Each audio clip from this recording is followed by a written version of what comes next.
My dear Wormwood, through this girl and her disgusting family, the patient is now getting to know more Christians every day, and very intelligent Christians too.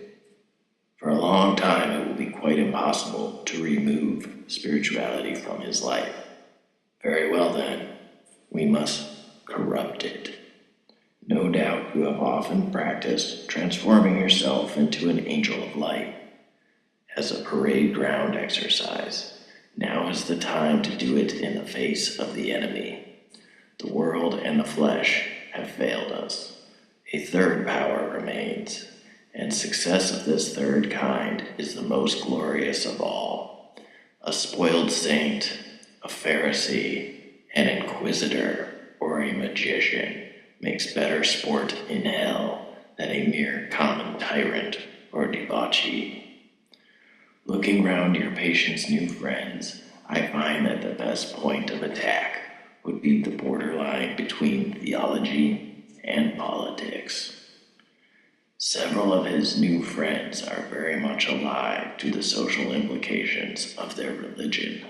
That, in itself, is a bad thing, but good can be made out of it. You will find that a good many Christian political writers think that Christianity began going wrong and departing from the doctrine of its founder at a very early stage. Now this idea must be used by us to encourage once again the conception of a historical Jesus, to be found by clearing away later accreations and perversions, and then to be contrasted with the whole Christian tradition. In the last generation, we promoted the construction of such a historical Jesus on liberal and humanitarian lines.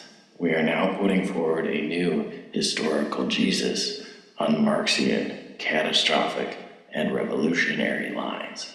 The advantages of these constructions, which we intend to change every 30 years or so, are manifold. In the first place, they all tend to direct men's devotion to something which does not exist, for each historical Jesus is unhistorical.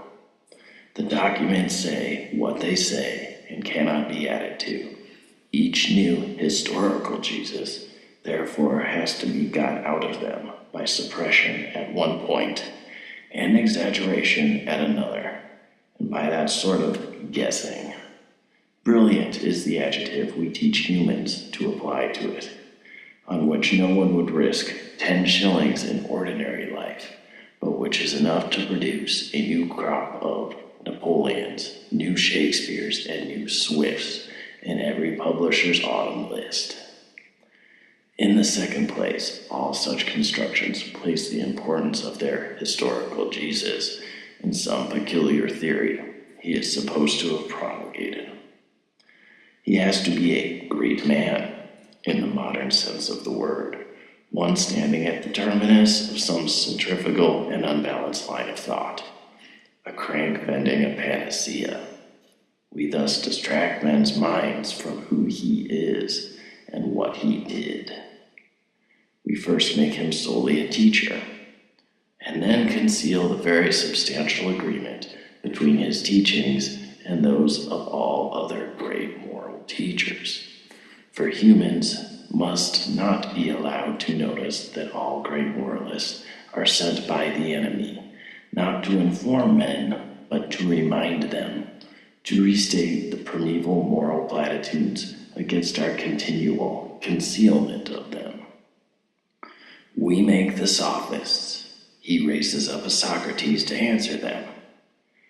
Our third aim is, by these constructions, to destroy the devotional life. For the real presence of the enemy, otherwise experienced by men in prayer and sacrament, we substitute a merely probable, remote, shadowy, and uncouth figure, one who spoke a strange language and died a long time ago. Such an object cannot in fact be worshipped. Instead of the Creator adored by its creature, you soon have merely a leader, acclaimed by a partisan, and finally a distinguished character approved by a judicious historian. And fourthly, besides being unhistorical in the Jesus it depicts, religion of this kind is false to history in another sense. No nation and few individuals are really brought into the enemy's camp by the historical study of the biography of Jesus, simply as a biography. Indeed, materials for a full biography have been withheld from men. The earliest converts were converted by a single historical fact, the resurrection, and a single theological doctrine, the redemption, operating on a sense of sin, which they already had, and sin not against some new fancy dress law produced as a novelty by a great man, but against the old platitudinous universal moral law which they had been taught by their nurses and mothers. The Gospels come later and were written not to make Christians, but to edify Christians already made. The historical Jesus, then, however dangerous he may seem to be to us, at some particular point is always to be encouraged. About the general connection between Christianity and politics, our position is more delicate. Certainly we do not want men to allow their Christianity to flow over into their political life, for the establishment of anything like a really just society would be a major disaster. On the other hand, we do want, and want very much, to make men treat Christianity as a means, preferably, of course, as a means to their own advancement, but, failing that, as a means to anything, even to social justice. The thing to do is to get a great man at first to value social justice as a thing which the enemy demands, and then work him on to the stage at which he values Christianity because it may produce social justice, for the enemy will not be used as a convenience. Men or nations who think they can revive the faith in order to make a good society might just as well think they can use the stairs of heaven as a shortcut to the nearest chemist shop.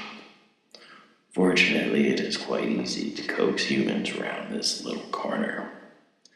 Only today I have found a passage in a Christian writer where he recommends his own version of Christianity on the grounds that only such a faith can outlast the death of old cultures and the birth of a new civilization.